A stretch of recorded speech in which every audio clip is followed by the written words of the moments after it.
Welcome to the Squad Show. I'm Sam Ekstrom, and today I brought the receipts of how we felt about Sam Darnold after last season. Hey, this is Arif Hasan with Why Left Football. I'm here in Dallas where I had left the ice in order to find more ice.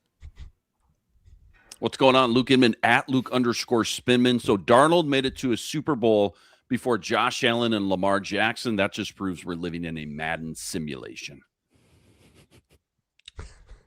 And I'm Luke Braun of Locked On Vikings. Drake May in his lifetime has as many playoff wins as the Wilfs have in their lifetimes. Oh, my goodness. Skol!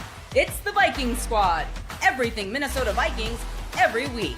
Breaking down all the big hits and game-changing plays from the land of 10,000 lakes. The way only the Locked On Podcast Network can. It's time to gear up. The Viking Squad Show starts now. What's up? Welcome in on a Monday. It's the Vikings Squad Show, streaming on Locked On Vikings, audio free and available on the Locked On Vikings podcast feed, wherever you get your podcasts, on the #1 sports podcast network. We're glad you joined us today. You met the Lukes, you met Arif, and I'm Sam Ekstrom. Darnold versus Diggs in the Super Bowl. We talk about that dreaded scenario, plus we continue our 2025 review with the linebackers, specifically the inside linebackers. Several burning questions there. Mike Pettine goes on a Locked On entity, actually, and has some kind of interesting comments about Brian Flores, plus Luke Inman's prospect of the day, and bonus edition, Arif Hasan's Shrine Bowl prospect of the day. All coming up before this show is over. Darnold versus Diggs in the Super Bowl. Darnold versus Bradbury, I think, is more. Versus Tonga. Tonga, Bradbury. There's like 8, aren't there? I don't have the full list. Vidarian Lowe. Vidarian Lowe. Kirk Cousins was on site at the game. He's taking pictures with Bradbury and Vidarian, saying, "Oh, look at these guys who kept me upright all these years." I don't know about that, Kirk. I don't know about that. Little revisionist history going on. Got a bone bruise in the top of his foot. He just wanted to talk to them about like units of time, right? Like that's really all he was there. They nerded out. Yeah. Let me give you the Sam Darnold stats though through his 2 playoff games. 37 of 53, 4 touchdowns, no picks, 8.9 yards per attempt. Some of this was on special teams, but the Seahawks scored 72 points in the 2 games. Sam Darnold near perfect yesterday. Sam Darnold is going to the Super Bowl. We talked about how much this would hurt last week, and I think this clinches it, particularly if he wins the Super Bowl. This is the worst ex-Viking winning a Super Bowl of all time for it to be the very next year. Now, I teased this in the open, and I wanted to go back in time. So let's get in your time machine. Let's go back to the first week of January 2025. The Vikings have just lost to the Rams. This is how 3 of us felt. Arif, you weren't there. This is how 3 of us felt in the moments after the end of Sam Darnold's season last year. This is a 90-second clip. Enjoy. I think Darnold got completely spooked. There's a reason I'm wearing what I'm wearing. Spectacle. You've got the future. There's a reason I'm wearing what I'm wearing. I got the JJ McCarthy on because I think this solidified him as the future. I don't think you franchise tag Darnold now. So, looking at the free agents that they have and the amount of work they have to do in the offseason, which we can get into, Darnold no-showing under the real emotional pressure, not physical O-line pressure, but emotional pressure. Mm-hmm. The difference between him against Seattle, against Green Bay, when it was still a little bit there's a chance this game might not matter. You still got to rattle a bunch out. The pressure was off for so long, and the pressure became undeniable in that Detroit game. And he threw him high. His eyes didn't work anymore. He crumbled. And now the pressure's high again in the playoffs. Season's over if you don't make it. And by the way, if you lay an egg, you lose millions and millions of dollars. And he choked again. So I don't see any reason why going into a second year of Sam Darnold, if they sign him if they tag him or 1-year deal or whatever, if you're the team that signs Darnold and you're listening to stuff about him after the fact to see what people are saying, I don't see any reason why, if you get into the playoffs with Sam Darnold again, why on earth would I trust him as far as I throw him? Please, chat, tell me why hard. I should trust him at all. when Yeah. the pressure is on. In a regular season Week 5 game, that doesn't matter. Okay, Yeah. but those don't matter if you can't do it when the lights are on. Yeah, he lost a lot of money, that's for sure. How much, we'll find out. There it is. Back to real time. I That know aged that well, I think. That that was pretty good. seems like a big dunk on Luke Braun. It could have been any of us. It is. Like we No, he's wearing the jersey. It's him. that's why I mean- chose it, because it was so good. It was so visual and visceral. I was right. It did solidify JJ McCarthy as the future. It just shouldn't have. That's okay. A sliver of kind of a prediction here versus an enormous hot take opinion that I'm glad I was not on the show for. I want to Yeah, point because out you had too, the same one. At the Don't time. worry about it. it Don't could have been worry any about one it. of us. It just It Don't could have worry been about anybody I in the chat. It could have chose been to Don't dunk worry on about Luke it. Braun. But if you're listening, you couldn't see. We got the comments rolling along the bottom of the screen. They all hate Darnold. The fan base was out. So if you're trying to say that the Minnesota Vikings definitely made the wrong decision, no doubt in your mind, you were probably in that comment section. You were probably right there with them. I still think it's a defensible move in retrospect. I truly do. I think that with the data they had, the 1 year of success, the great defense surrounding him, I think it made sense to not make that gamble with the Seattle Seahawks. And I'll stand by that. Okay, so the question I have, right, is if this changes our approach to evaluating how quarterbacks perform under quote-unquote emotional pressure under the lights, right?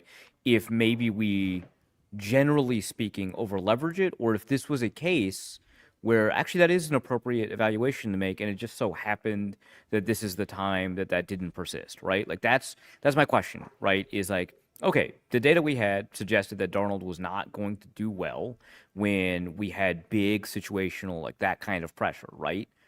Is that meaningful data to use going forward for all quarterbacks, or did he just get over it? Yeah, I think like in that clip, and I'm saying, hey, give me a reason to believe it'll be different. And I think Darnold has given us the reason to believe it'll be different, which is that just because something happened once doesn't mean it's going to happen again. Right. But like, what's the highest leverage game Sam Darnold had ever played in? It was those two that we were just coming off of. And getting into a high leverage situation again, okay, well, now he's been there literally once before, and that helped him. That's actually a pretty good reason, is that this experience is something that he could learn from, and he did. He is consistently the proof in the NFL that just because you fail at something once doesn't mean you're going to fail at it every time you touch it. I mean, there was a lot of people when he signed with the Seahawks for all that money that said, oh, they're going to regret that right away. That's a terrible contract right off the get-go. I mean, I remember there was a lot of backlash that, like, really? I get it. He just won 14 games, but like, really? Did you see I went how on he just Locked On ended? Seahawks to cape for it. I was like, you guys are freaking out. Trust. Yeah. As Cows Anonymous is pointing out in our chat, the Seahawks are not just a more complete team than the Vikings were last year, which is their comment. I think that they surprised us in a lot of ways that we didn't expect, right? So the Seahawks had much better offensive line play this year than we expected them to have based off of how that offensive line was performing last year, even after you account for like the Abraham Lucas and Charles Cross injuries, right? Them returning. Because I think Abraham Lucas was somebody that we thought was perpetually cooked by injury, right? That interior offensive line, needed a bunch of help, and they got help from like undrafted free agents that have played at a really high level, right? So like we didn't expect that. And then also the Seahawks have the best defense in the NFL. That was not the case last year, right? And Darnold was leaving a situation with a really high level defense and good tackles. I wouldn't say great offensive line, but good tackles to go to the Seahawks, where you had offensive line questions. You had questions about whether or not the defense would be able to support the offense in the same way, whether or not downgrading from Justin Jefferson to Jackson Smith and Jigba would be a problem for him when he was looking at receivers to solve his problems. All of those were really unexpected, which is fair, and which is not to take anything away from Darnold right now. He's playing at a really high level, but I think it's fair to be surprised through multiple vectors for how this all played out. I'm really happy for him, but it is shocking.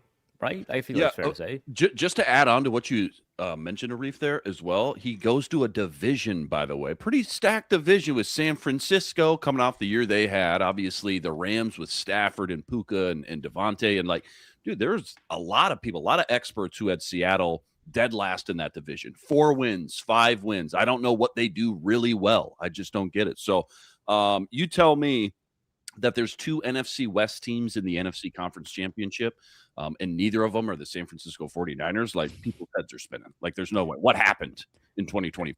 Extra knife twist that Darnold has his best game in the biggest spot against the Kryptonite team, against the Rams. Right. The Rams. Yeah. That last year foiled him. I have a hard time believing the Vikings don't win the division. If it plays out the same everywhere else, the Vikings can't find 2 more wins with Darnold this year and get 11, win the division. Yeah, but Would win just would that win Bears game. you more win the with division. like, would they win more with the 5th best or 8th best quarterback versus the worst quarterback? Yeah, I think so. Sam. Maybe they'd win 2. Maybe they'd win 2 more. Yeah. And I'll buy it that maybe Seattle's a better situation than this year's Vikings. I totally can believe that. But also, you still went 9-8 this year. You still had a great defense. And the defense probably would have looked even better early in the year if you'd had competent quarterback play. Mm-hmm. Everything. It's a heliocentric sport. The quarterback is the sun, and everything revolves around it. Everything orbits around it. The run game, the defense. Throwing some big words at us, Sam. Come on. No, that was a bar. I Football's came a to- heliocentric It sport. was. It is. goes That is hard. a really good one. That is good. Luke and I are flat earthers, though, so it was tough. Put that on a No, bumper I- sticker, dude. It's I'll been buy well it. established. I'm not. I'm just a fan. Don't worry about it. Nope. I'm just don't a worry fan. about it. Speaking of quarterbacks, though, the sun in the universe, look at those Stafford and Darnold stats combined yesterday. Over 700 yards, 6 touchdowns, 0 so picks. fun. What a game. game, dude. Yeah, I that was sick. After that Denver, New England game and the blizzard, you got the elements, which is kind of fun, obviously, late playoffs. The but, blizzard like, was only like the second half. It Though. was Like, the the second quarterbacks half. were bad the whole time. Yes, correct. Yeah. What a game, though. Just what a fun, entertaining game, man. That was great. That was great Yeah. to watch. Yeah, 2 more. I'm 2 just more looking at the quick box ones. score real quick. Rams 1 for 8 on 3rd down yesterday, and then also lost the turnover battle to even be in that position. Down at the goal line to go ahead by 3 points with 5 minutes left was pretty incredible. How about the Seahawks coverage stepping up in that Oh my moment gosh. after letting them After go Woolen. 80 yards to Yeah. that Yeah. point? Well, the Stafford Woolen, scrambling on you. stopping them on 3rd down and then getting the taunting call by Woolen, and then the next play, Yeah. McVay goes and targets him, and he gets cooked by Nakua for a touchdown. I thought that was it. Like, momentum shifted. They're done. They're toast. That was like an all-time like high school All-time, football dude. movie moment, right? Seriously, Like, you cannot script that anymore. That Yeah. was great. Yeah. And then he But almost dude- got a clinching interception Mm-hmm. Yeah. like Yeah. 2 drives Also- later, and it was like, oh, that would have been the high school movie moment. Right. Yeah. The Devin Witherspoon tackle right at the very end that ran out the clock instead of going out of Oh bounds. man, I'm still waiting for the Oh. Stafford heave. I still want that thing, man. One shot from the 50. I want that Dude, so bad. By the way, Tom Brady had an outstanding game calling this. Brady like, was He's great. gotten better. He's gotten better. Yeah, him finishing with like, yeah, I don't think I could. Stafford and I are like the same age, and I don't think I could throw the ball nearly. Like, it was so good. He's like, yeah, that thing is gonna go flying, dude. I will say, as good as Brady was, and I'm usually a Romo Nance guy, I wasn't super impressed with Romo and Nance yesterday. I don't know why you're The- a Romo Nance the guy. dude. public- Maybe You don't have to Apparently, do I've it been this out of year. the loop, and like Yeah, it dude, they've kind of been all bad. hit me like a wave yesterday. Like, oh, yeah. The critics have You had turned to on confront Romo. it. yeah. Yeah. Everyone who's writing about Romo right now is like, CBS execs know there's a problem. Dude, he's getting he's paid checked so out. much that's money, not though. I don't know the how they latest can news. buy Did you hear him this, out. Sam? The latest news is that the CBS execs don't think there's a problem, and everyone was reacting to that. Everyone's like, "What are you talking about? That's dang. what do you know? There's definitely a problem." Whoa. I know Ian Eagle and JJ Watt had a good year this year. They're great. And Yeah, it just feels like JJ if they Watt weren't picked it paying up, like, Romo all immediately. that money, man. I don't know if you can. Yeah, Oh, I think Greg Brady is Olson. great. Greg Olson is Brady just waiting great. in the Greg wings. Olson, Greg Yeah. Olson's fantastic. Yeah. Yep. Greg would definitely take that spot and be a great great. Number two, Who's got the Super Bowl this year, by the way? Just real quick. Is it NBC? NBC Tirico. And he's Tirico. pulling a back-to-back. He's hosting the Olympic coverage, I think, right after. Unbelievable. He is. Yeah. He's unbelievable. And then I think it's Aikman Buck next year, Sam. ESPN. Oh, wow. How about Big Kirk on the desk at the halftime show? He was killing it. Rave reviews. He was crushing. Yeah. Mm-hmm. He's kind of made for this, if we're being honest. Honestly. Oh, yeah. When he got on the podium and started talking about peer progression stuff and he made it super accessible, but felt like you were learning something super high level, it's like, you got to be on Call of Duty. You should be doing this now. I think he would be actually wasted on a desk. I think he needs to be in the booth. I think that with his preparation, I think he'd be great live in real time. Yeah, his whole deal is preparation, and he's always felt behind because he doesn't do it, and so that makes sense. But like, they're just auditioning him on a lower stakes place where if it does go bad, you're only there for you only need to do 2.5 minutes. That's true. Yeah. Yeah. So Diggs, Tonga, Bradbury, Lowe, Darnold.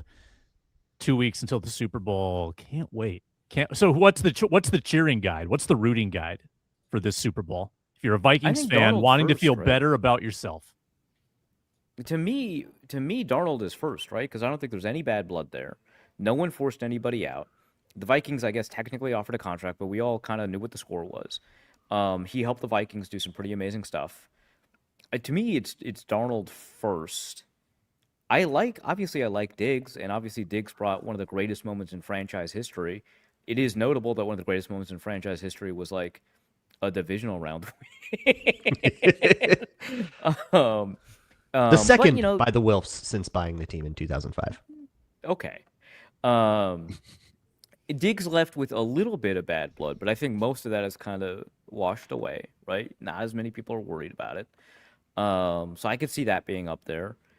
Bradbury's a tough one because Diggs was a really good player. Bradbury, mostly, unless you're Luke Braun, has been considered a very bad player.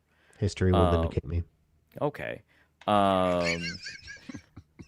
It's honestly Jeffrey almost Simmons, one pick later. It is less painful to see Darnold win than the young second-year quarterback that you wanted. It might be less painful for Darnold. Let me ask you this: does the perception change at all about Kevin O'Connell? Good, better, worse, the same? I don't know. If Darnold does end up winning the Super Bowl, and either way, whatever damage that does is already done. Okay. Yeah, that's either way, what I meant. it's done. It's like, not like it comes down to this game. We know that the evaluation was mishandled. It's just the prestige of the Super right, Bowl. And it reaffirms the notion that great coaches are not necessarily great evaluators. Like, okay, I've been there before. Mm-hmm. I'm comfortable being there again. Mm-hmm. Mm-hmm. Yeah, I talked about it on my show today with O'Connell that like for the greatest QB mind in the league type reputation that he has, why didn't you know? Like, why did you, like, there was this uncertainty that it was maybe just a year, maybe just a flash in the pan. Can't you know if a guy is good? You're supposed to be the guy that knows. We don't know. We're just podcasters. We have to go off of, well, this happened, but we don't really have a great way to predict what will change and what won't. And, look at our negative betting totals. You're supposed to be like the guy that knows this, that can look and see what is fake and what is real. How come you were so uncertain? And I think that's a really tough question for that reputation. And yeah, maybe we should reevaluate that. Well, how much, and we've had this conversation, but how much came down to, well, we just invested this top 10 pick, though, in our quarterback. Oh, yeah, obviously, if they didn't do Leslie that, Frazier went down Darnold's caping back. for Christian Ponder. Never separate a head coach from the guy he handpicked. And the Raiders preseason game was the last impression, and it was really good, and they felt really confident about it, and they didn't get to see him that much in practice. Like that all plays into it. I think you're right. Yeah, I think the really difficult thing is here that if you asked them, they obviously would say, no, that didn't play a role at all. We evaluated every position equally and obviously. I clearly that's not the case, but it is really difficult to ever parse that out and ever figure out how much is one and how much is the other. Like, how much is genuinely that he may have looked good in post-rehab practices, which feels tough to, unless you're in the building, fly on the wall, you don't know. And even if you're a fly on the wall, I'm sure you got 4 different opinions from 4 different voices too, a lot of times. So yeah. We review the inside linebackers next, and I think there's a lot of good questions here. Is Eric Wilson coming back? Is Ivan Pace coming back? And is Blake Cashman an extension candidate? We are presented today by PrizePicks. Big game coming up. It's almost here. No better way to stay locked into every moment than with PrizePicks, the daily fantasy app where it always feels good to be right. Football season coming down its final stretch. Now's the perfect time to close it out strong. PrizePicks makes watching the game even more exciting by letting you build simple lineups around player projections. No drafts, no waiting, just football action all the way through the playoffs. It's legal in the state of Minnesota as well. There's early payouts too. You can cash out if your player gets off to a hot start. Take that easy profit. You can reinvest it if you want. Great way to keep playing fantasy football, even though your season-long league is done. And now you can follow friends, share lineups, kind of a social feed on PrizePicks as well. Download the PrizePicks app today. Use code LOCKEDONNFL to get $50 in lineups after you play your first $5 lineup. Code LOCKEDONNFL for $50 in lineups after you play your first $5 lineup. PrizePicks, it's good to be right.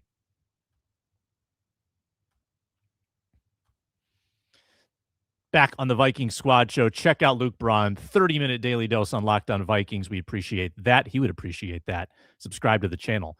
Vikings inside linebackers, as we continue our review of all position groups. Let's start here. Let's start with Eric Wilson.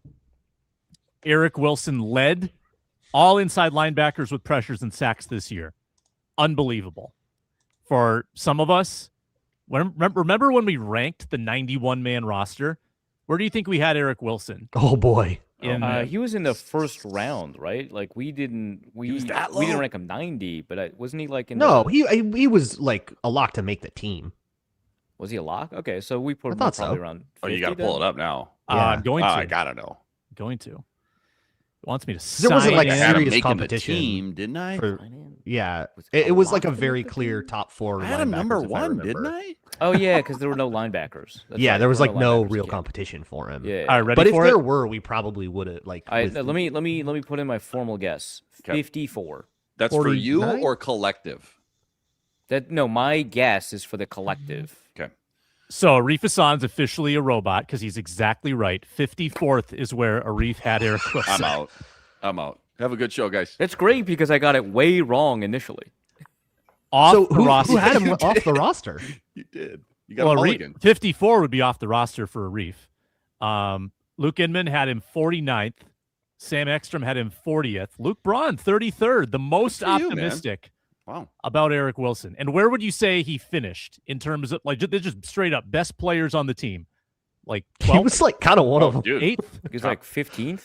Yeah, I was At gonna say least top 15, 15. yeah. Top I was 15 gonna say Top players. 15, top 10. You have to And that sift might through be that 15, but- underselling how good he was. I looked it up. Linebackers that produce the way he produced, like league-leading pressure and sack totals, this is what they get paid. Ernest Jones, $9 million per year. Frankie Louvu, $10 million per year. Caden Ellis, $7 million per year. They're getting 3-year deals. Now, because of his age, because of the flash-in-the-pan nature of the season, I don't think it costs that much. I do think that you will have to commit something. You're not going to get a cheapy one-year return deal on Eric Wilson. I might still prioritize it. I don't think there's really a pipeline here. Kobe King's gone. Kobe King, you let Yeah, him go. he was definitely supposed to be part of this. Ron They, Johnson. they did not want that.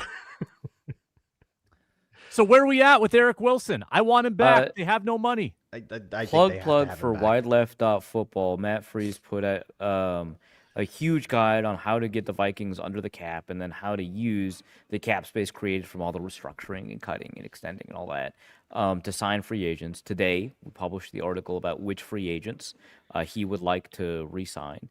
Eric Wilson was in there, and he projected because of the age, like 1 year wonder type stuff. He projected a 2-year, $10 million deal, $5 million per year. So at that price, I would be pretty happy. I also do think that that's actually really reasonable because of the age. Yeah, I would he's go. not gonna be the most That sounds expensive guy. cheap for me, and I'm all about it. I would go even 6.5. Let's Seven. just say 6.5. Seven. Well, Have you seen it's the almost inside like linebacker a, market? it's almost like a I'd be Brian happy O'Neill with that. situation because, and granted, different positions, different positional value. Talking about a tackle versus a linebacker, but You don't sign him. Who are you going to have? You still got to go either spend money or you're not going to use an early round pick. It's fine. Right. Find another Jordan Hicks. Like this, even with Eric Wilson, the room needs another addition, which probably in the plan was supposed to be Kobe King. You want to go spend 3 or 4 on somebody average that doesn't move the needle, or maybe is a risk, or a rookie, But like as it stands right now, under contract, they have 2 futures contract linebackers, Blake Cashman and Ivan Pace, who they benched. So if it's not Eric Wilson, it's somebody. So that leads us to the Ivan Pace question. He's a restricted free agent. The projected cost to retain him on a tender would be $3.5 million for a bench dude. Suddenly, that seems steep. So non-tender and renegotiate, maybe? No. Are you tender? Backups are more expensive than that. Yeah, you're totally fine with that. I think. And I get it because it's a linebacker, and backup linebackers tend to make a little bit less. But that market does flatten out. Like, that's the thing with backup linebackers versus backups at other positions. The difference between a backup and a starter is actually a lot more compressed than you would expect. So maybe a backup is like $2.5 million, which is what Eric Wilson signed for, and you're paying $3.5 million. I'm fine with that. He has a unique and special skill set. It obviously doesn't allow him to be a full-time starter or anything like that, but you know how to use him.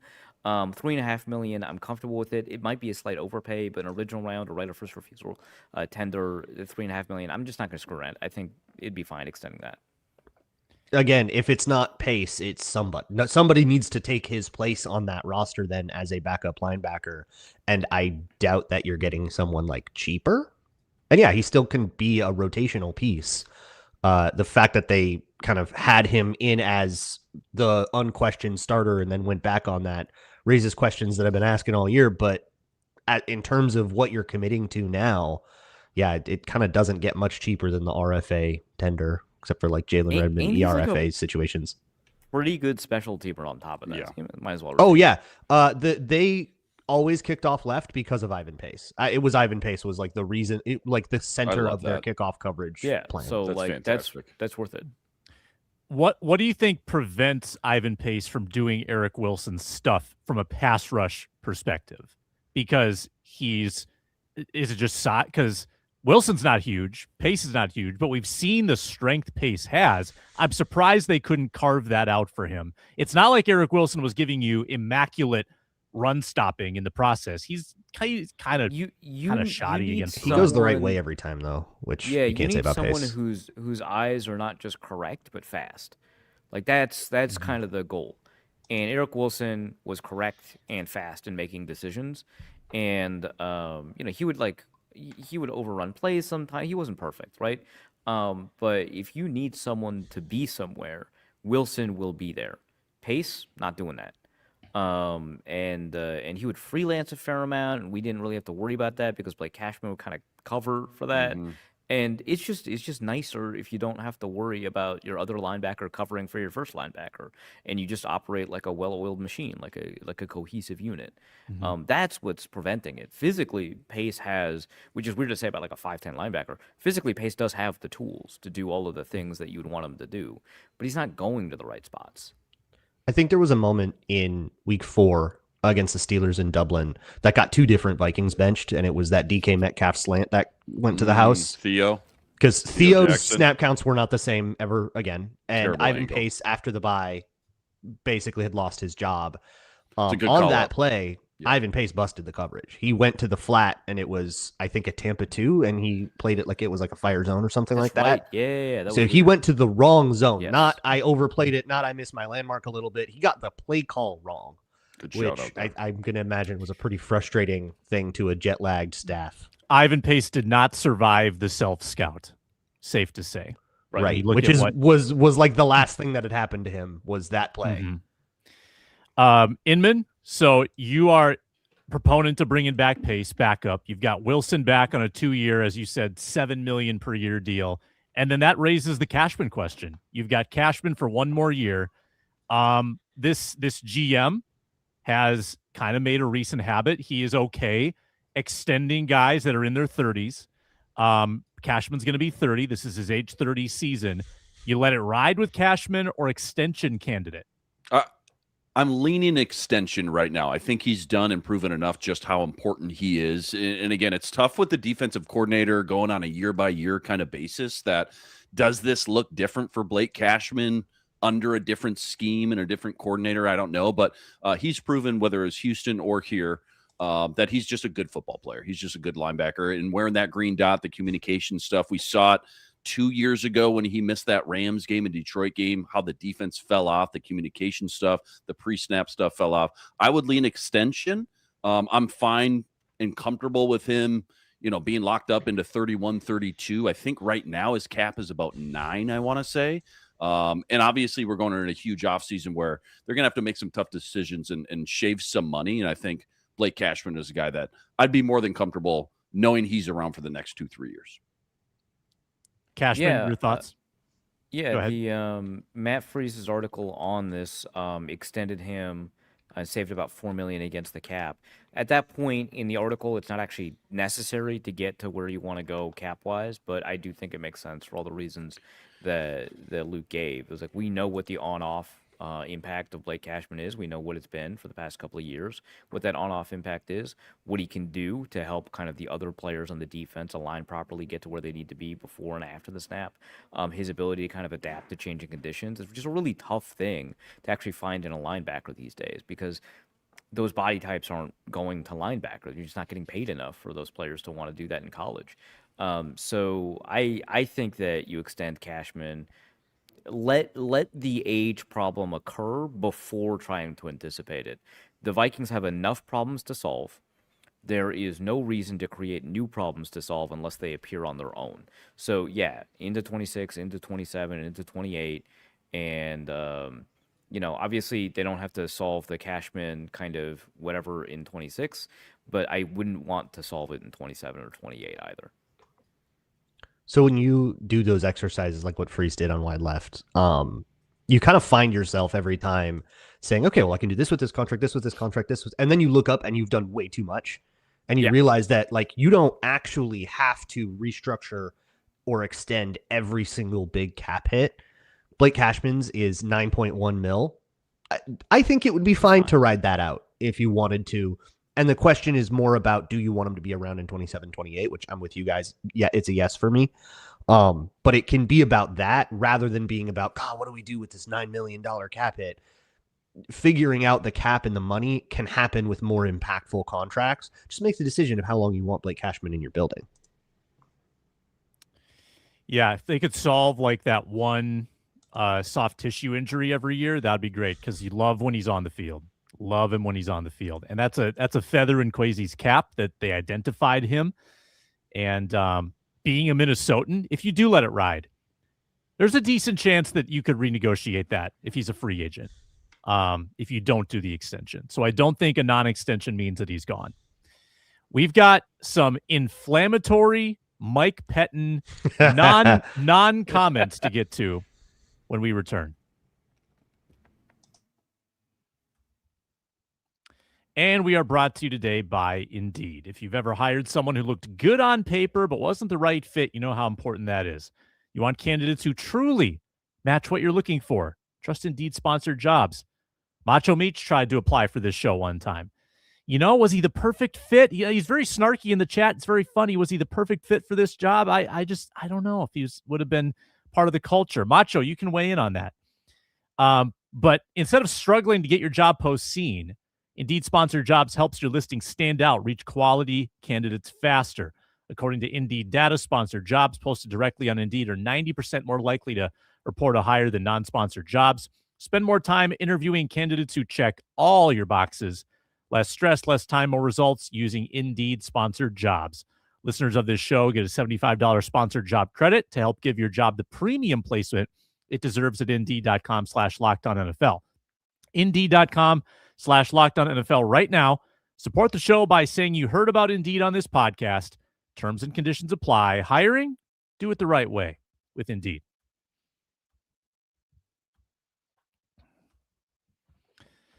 Macho, not going to chime in on that? I figured you would have... He's got nothing. Maybe he's got called you out directly.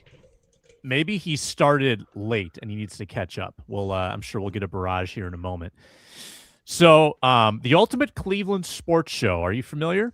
That is a Locked On Podcast Network property. Great show. Mike Pettine went on. Mike Pettine, the Mike Pettine, great guest. And he says, this is a big like tone and body language one. I probably could have pulled the clip too, because we own it, but I didn't. He's asked about Brian Flores, and I think the host was trying to set up a softball.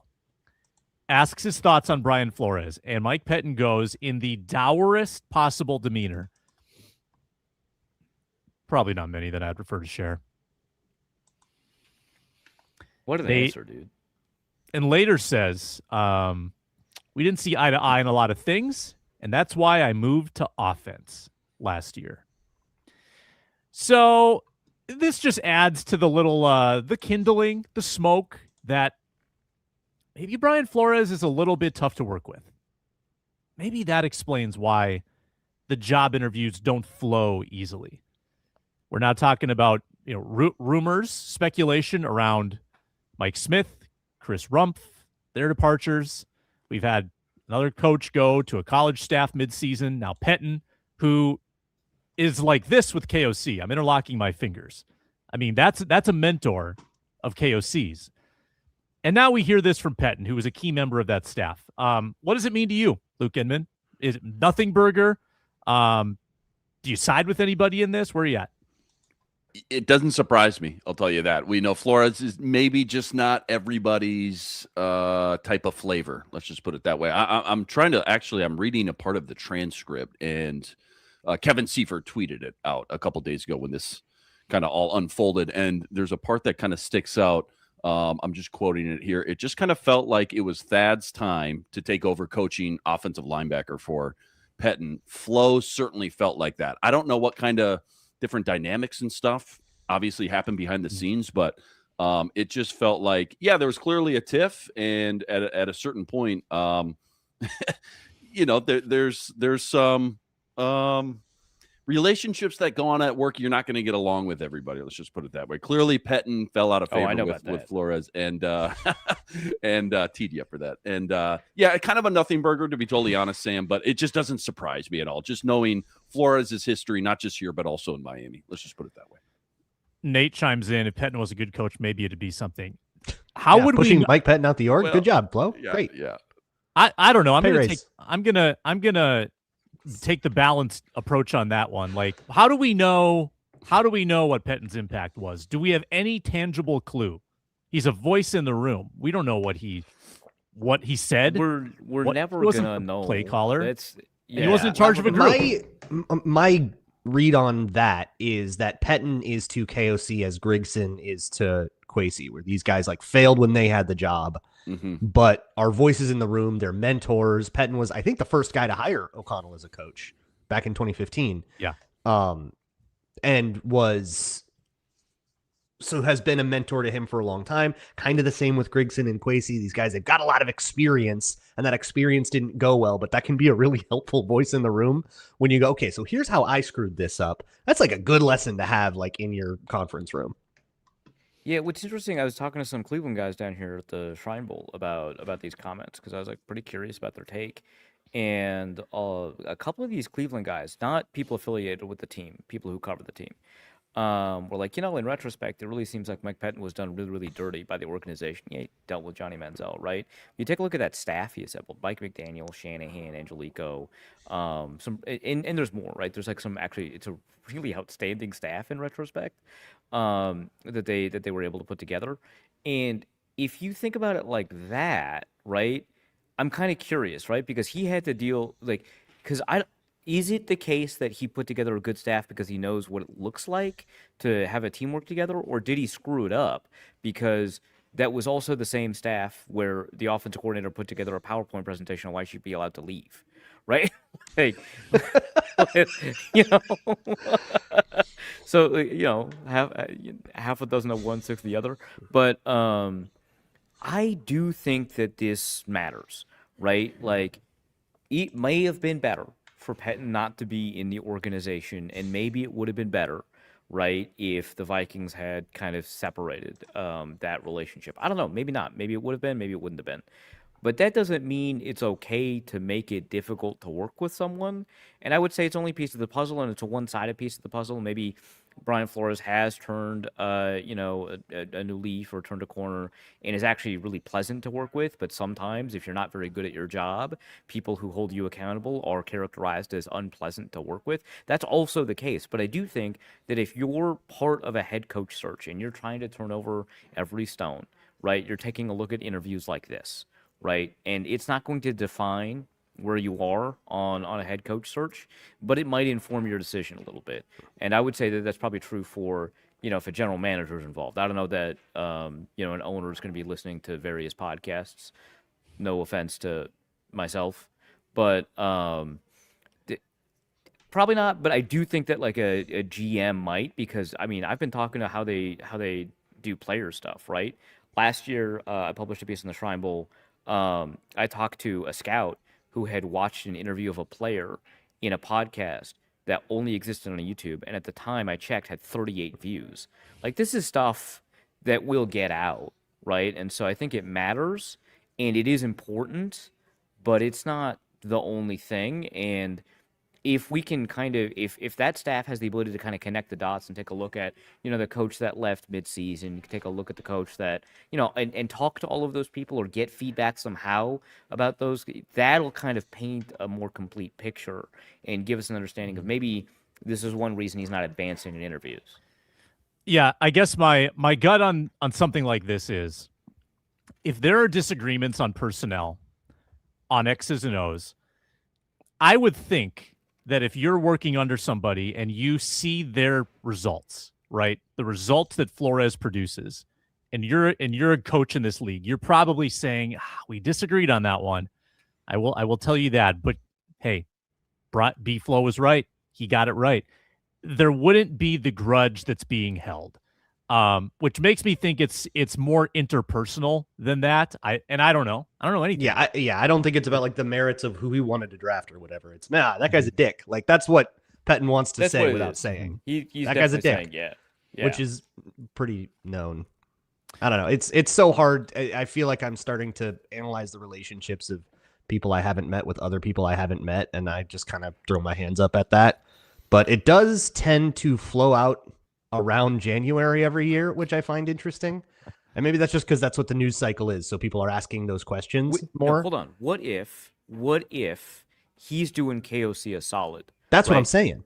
Yeah. Yeah. He's like, hey, you need to call my guy a dick.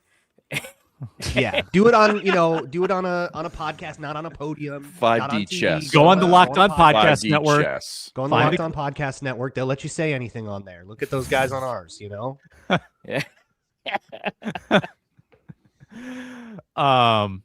That's wild. And you know what? I bet Alec Lewis probably already has the document started titled like the oral history of where things went wrong. The Ty Dunn template in a couple years is going to be phenomenal. Yeah, he's filling in the bullet points. He just needs to kind of, the 3-parter, write his open. Yeah. The 8,000 word 3-parter that's going to come out on the Substack will destroy us all. Yeah. Can't wait to break that one down.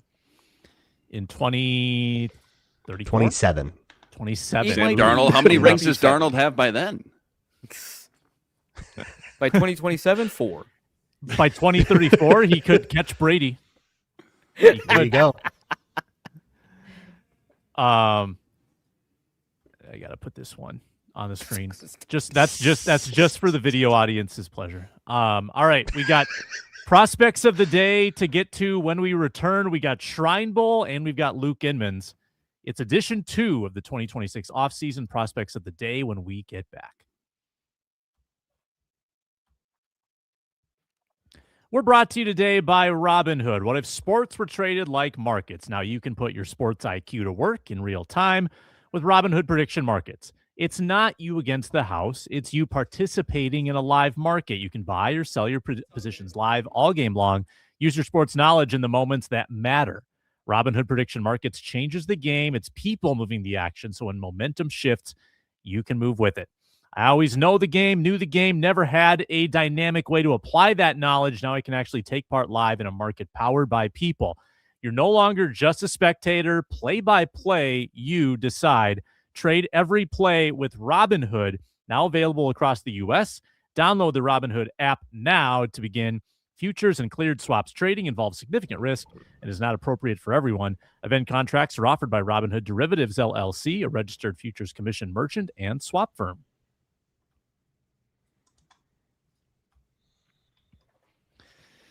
Luke Inman, prospect of the day. Here we go. Here we go.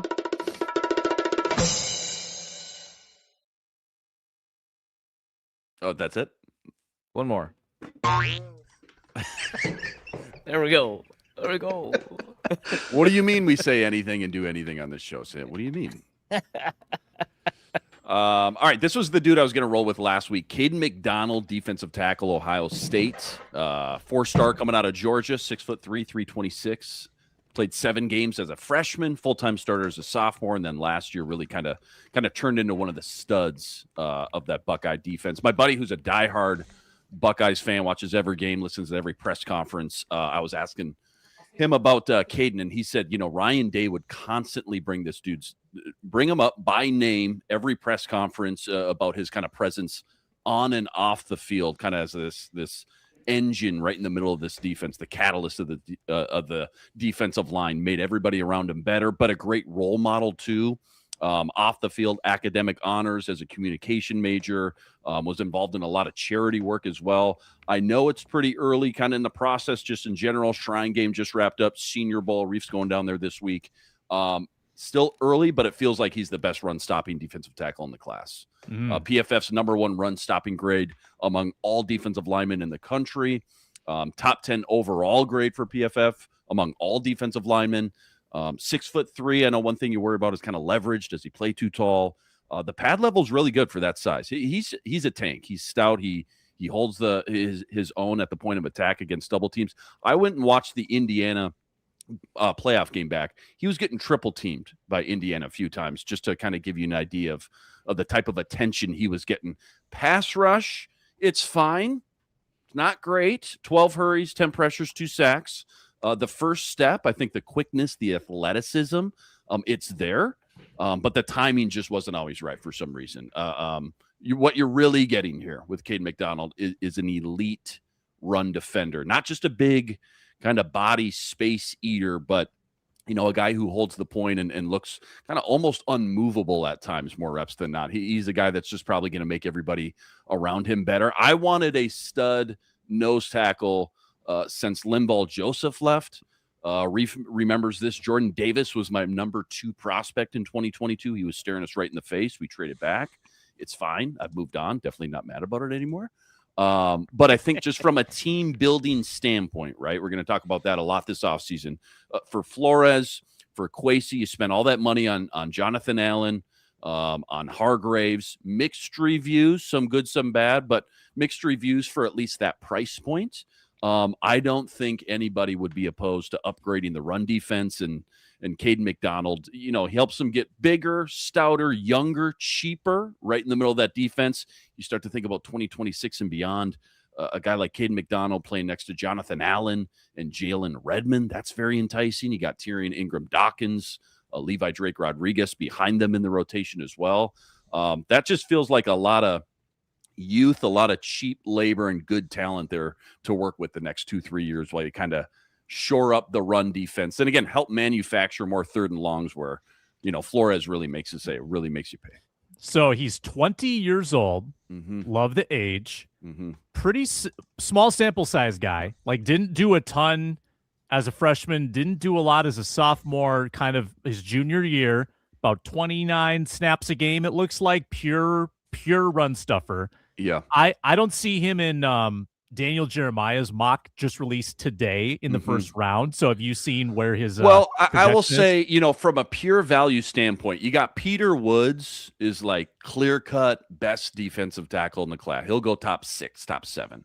Then there's this drop-off. You got a couple different guys. Caleb Banks from Florida, Amari Washington from Oregon. Maybe he's got a little bit higher ceiling as this pure run stuffer than McDonald, but I think McDonald's got the highest floor. But my point is there's a drop off, and I feel like, you get into, when we talk draft, right? Pure value standpoint, he's not a guy I'm like exploding off the couch for at 18, a pure run stuffing nose tackle. But if Kwesi goes Moneyball, right, moves back into the mid 20s or, even late first, adds a couple more picks, that's where I feel like you probably hit more of a double or a triple because you're getting way more bang for the buck there. So 18 right now, still early, feels a little bit high, just positional value wise, but I think you're getting a great player. And I feel like you're probably going to see him, late first, early second. But again, kind of pick your flavor between Caleb Banks, Florida, and the Amari Washington from Oregon. Those three kind of seem like the next tier down after you get past Peter Woods. It feels like I'm very sold on the package that you described. I think that's perfect. It fits what the Vikings need up front.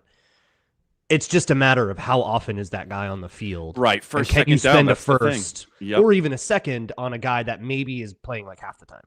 Mm-hmm. But like and as a defensive, you're totally right. As a defensive coordinator, that's it's the like, concern. where do I cut my corners, right? We got a salary cap to work with. I can't have it all. So as an MLB and the Yankees, I just spend as much money I want. Where do I cut my corners? Dodgers. Is Flores a guy who thinks, That's know right. what? We can shave some money on this defensive tackle situation, the first and second down run stuffing dudes. I'm okay with that. But I also think about all the money they just spent on two defensive tackles with, again, kind of mixed reviews. Probably going to let Hargrave grow, we think.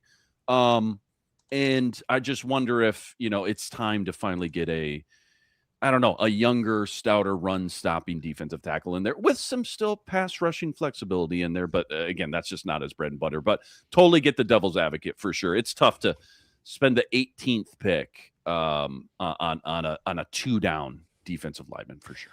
Is it bad to say that I wouldn't mind some he's out of shape narrative, so he drops a couple rounds and There then you you go. can get a niche Perfect. player in the third Yeah. or fourth grade. Okay, Yeah. we Just, wish that for classic Caden. Devondre Sweat kind of, yeah. Mm-hmm. Yeah. Arif, you are on site at the Shrine Bowl, soon to be the Senior Bowl. Give us a Shrine Bowl guy for the Vikes. Yeah, I'm learning what a draft prospect is. It turns out these players are coming out of college, and there's like a selection process to assign them to teams. Really fascinating stuff. The guy that caught my eye, I was looking around. It sounds like he's projected to go around 5th, 6th round. So, not somebody that you're going to pay attention to on day one, but he's fun. He's got a great story. So, he was born in the Ivory Coast, Seydou Traore, born in the Ivory Coast, grew up in London, England, primarily played goalkeeper, which, as you understand, probably is not an American football position, different kind of football. But it turns out, the NFL's efforts to expand the game include an NFL Academy, which he participated in, fell in love with American, real football. And, as a 6'3", 234 pounds, that's his weigh-in, by the way. That's not like, official team. He's like 6'3 and a half, 234 pounds, 80-inch wingspan, by the way. He's kind of a natural fit at tight end. He originally went to Florida Clearwater to finally pick up like American football in the United States. Ends up going to Arkansas State, transfers to Mississippi State. He's looked really great here. Now, one thing to kind of keep in mind is that here, obviously, there's variable levels of competition, but also there's not as much physicality, so we're not going to get as much from him as a blocker. And that's been kind of one of his knocks, asking around. It's, is he going to be capable as a blocker? I've heard differing opinions on the level of effort he brings to blocking. I personally would be a little bit surprised after talking to him for a little bit. Also, very charming British accent. That he wouldn't, bring that kind of effort, but the way the players talk to you versus the way they appear on field, always tough. The small, sample that I've seen, he is a very willing blocker, not necessarily capable. The reason I like him, it's not because, he is this like really exciting young prospect. He's 23, he'll turn 24 before the season. It's not because he's this outstanding route runner or he has outstanding production, like 350 something yards in college. His movement looks in a class separated from all of these other guys here.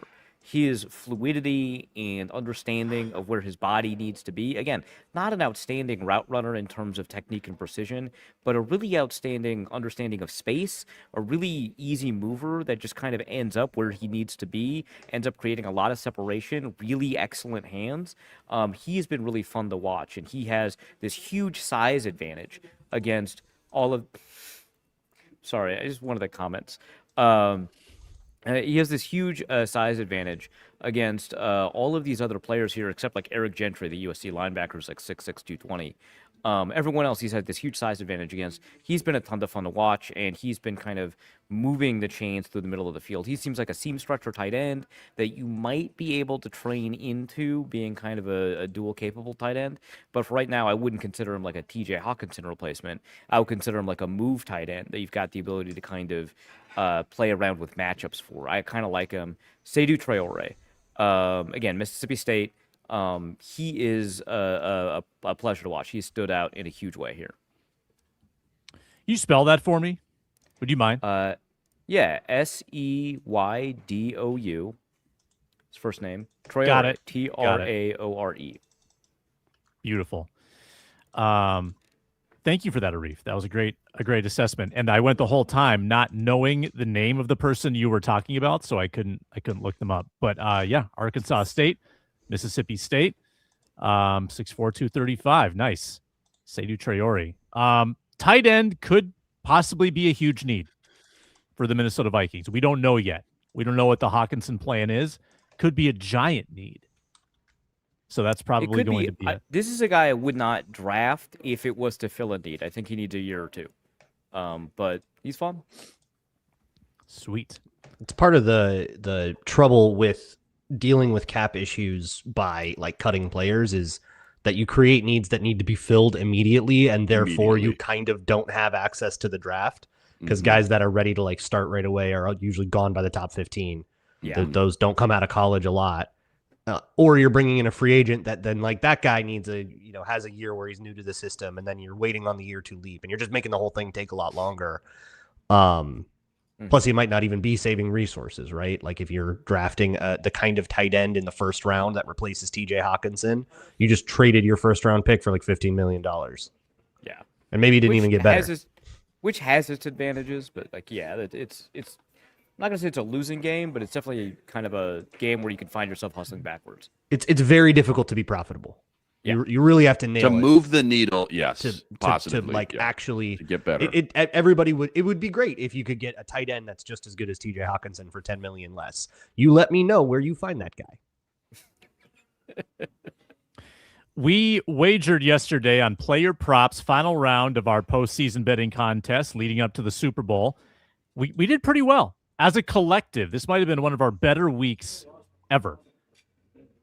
You needed me to go like 0-3. I had a decent lead. I went 2-1. That clinches it for me, which means the three of you guys need to front the Super Bowl bets in 2 weeks.